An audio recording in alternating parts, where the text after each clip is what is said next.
It's a hard topic. Um, when you're talking about things that happen to people that really shouldn't happen.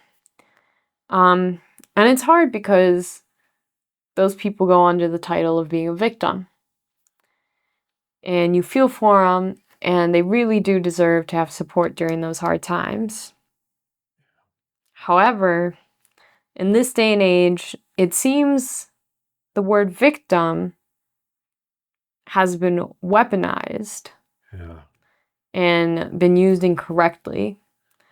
It's being used to now hurt people, it's being used excessively, and it's being used for all different kinds of situations outside of what it was originally made for. So today, we're going to be going over victim, victimhood, definitions, how it's split between genders, and how it's changed. Yeah. Going from something that was meant to support the people who were affected, that have spread out to so many different genres of things.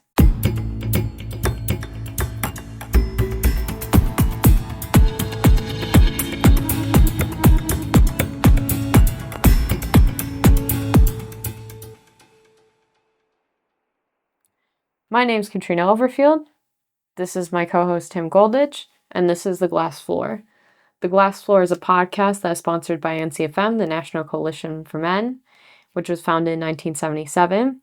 It's a diverse, inclusive, nonpartisan organization that fights discrimination against boys, men, and the families that love them. So with that, I'm going to hand it over to Tim. Thank you, Katrina. Yes, so we're going to do a piece now, on victim. What is victim?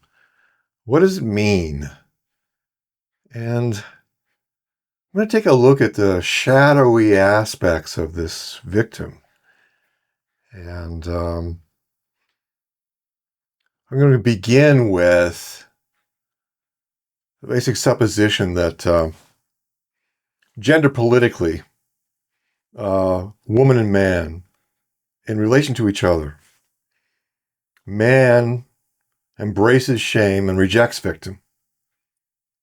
Woman embraces victim and rejects shame. Mm-hmm. So why would that be? We'll take a look at that.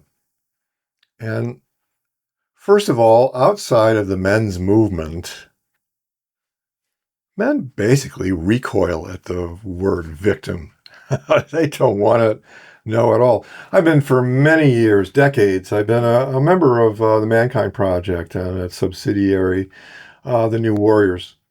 And myself and another man in the Wisconsin community named Roy Schenk, who wrote a book called The Other Side of the Coin. We tried for years and years and years trying to get some interest in these men and in the facts of male victimization. Mm-hmm. And we got nowhere. So basically, to be a man and to be a victim are antithetical. They just can't go together.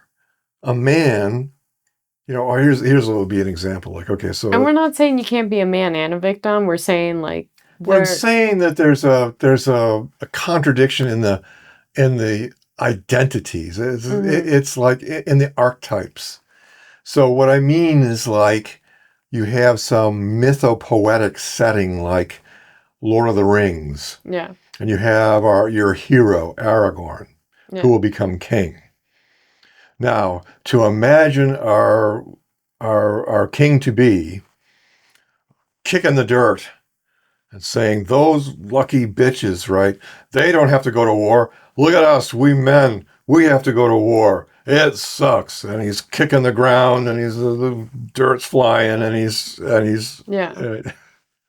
There's no way. No. There's absolutely no way. It's antithetical to be a man with like a capital M. And so, And accept that you're a victim. yeah, so that's the problem when you try and bring men in general into this movement. See, I think that for 150 years, the men's rights movement have been saying to men, look, you can sit in victimhood center seat. You get to sit there. And they don't want to. Well, No. they're not comfortable doing so. In fact, I kick the chair over and say, I ain't sitting there. I don't, regardless. Yeah. There's nothing you can say that's going to make me sit in victimhood center seat. I will not wear the victim crown, period. Mm. So I think that's been a strategic error in the men's rights movement. And it's not that men are not victims, and it's not that men are not entitled to express the facts of their victimization. In fact, men must express the facts of their victimization. But it's how you do it. It's how you go about it. That's the thing. Okay, so in gender politics, victim is, if you look at gender politics as the game of gender politics, then victim is the ball. Yeah. And if men won't touch it, then women will grab the ball and throw it and play with it and everything and else. run up and down the court and score every point. And thus there is feminism on the one hand, and on the other hand, there is sort of like nothing. Yeah. Okay. Now, women do not want to actually be victims, mind you. In vast contrast to men, women protest anything that is a victimization. Mm. Women scream bloody murder if anything, looks like it's victimizing women. What women seem to crave is the victim status. Yeah. And why? Why would that be? Well, I think it's because the victim, if you have the victim status, you must not blame the victim. The victim is innocent. It's an innocent victim. Mm. So the victim has the moral high ground. Yeah. And I think that's the aspect of victim that women Yeah. grab with both hands. And I that's mean, nobody wants to be a victim themselves at all. Generally, you don't want what happens to you to be considered. You don't want the actions which occur that make you the victim. No. However, the attention is what people seem to grab onto and then Yes. sometimes overuse. The attention and the empathy, right? Mm. Or sympathy. That's what people crave. Yeah, victim is actually very seductive. Mm-hmm. I go there, sure, I run up on the old platform just as the train is leaving, and well, this happens every time, right? Mm-hmm. Every time I go, that's always me. It's always attacking me. Why am I So victim is very seductive, and Because it allows a lack of when you take the status of it, when you take that approach, you're then taking away responsibility on yourself and accountability. that's right. So it's kind of infantilizing, especially sympathy. Empathy is putting myself in another person's shoes and feeling what they're feeling. That's empathy. But sympathy is poor thing. Mm-hmm. Sympathy is a pat on the head. It's really what you give children, right? And it's just like, did you burn your little finger? Oh, let me kiss it, make it better. That's really what sympathy is more like. And it's very disempowering, really. Yeah. Okay. I mean, sympathy's good, but it's supposed to be temporary. Yeah, I don't know. It depends on how you define these things. But I would just, in my sense of defining it, empathy is good, but sympathy is something you give to a child. Mm-hmm. And it's like, it's poor thing. Yeah. You poor thing. And that's fine for a 5-year-old, but not for an adult. Um, so that's why I think is going on with I think each sex has their sort of emotional addictions. Yeah. So men are kind of addicted to like competence. It's like intellect, competence, prestige, toughness, strength, courage. These are the things that men Hmm. are have an emotional addiction to, feel a certain entitlement to. For women, it's beauty, grace, goodness, home, family, children, parenting. Hmm. Um, these are the things that traditionally uh, women put their ego eggs in that basket. And so, um, all right. So I guess that kind of covers the how it's different for men and women. Yeah. And I also want to say for many of the men out there, wow, I mean, they just recoil at victim, and you I know, mean, it's hard because it seems to be a pride thing. So they really want to hold their ground and like they don't want to have to admit something so personal and vulnerable. and vulnerable. And the thing is they're so loud about it nowadays. If you see some of these protests, I mean, they'll have them come up and speak, and there'll be speakers and stuff, and that takes a lot of courage. That's a huge amount of publicity, and you're admitting personal stuff out there that you may not want to admit. Um, and so it's one of those really hard things, and so I can see why as a man you may not want to do that. Sure, there's always reasons for these things. With Yeah, women, it's just a little hard because it's like you see nowadays sometimes it's getting a little overused. They're like, "Oh my God, touch me wrong way. Like I'm a victim of like yeah, this or that." And it's like there are real victims and there are people who are saying they're victims and you see these false accusations. And then I know we're more gender focused, but in the racial sphere too, I've noticed a lot of like accusations of cultural appropriation going around. mm, And it's like they're like, "Oh, they're like, "Oh, I'm a victim of like cultural appropriation. Look that she's wearing braids or this and that," or like, and you're just sort of like, well, you attacking her? Is she the victim? Or are you the victim because your yeah. culture's getting appropriated, but is your culture really getting appropriated? And it's like all over the place. Think about microaggression. Mm-hmm. A microsecond is a millionth of a second. Yeah. So is a microaggression a millionth of an aggression? Mm-hmm. How And how do you determine it really? yeah, Because I'm. how delicate are going to be? Mm-hmm. That's why you get the term snowflakes. Yeah.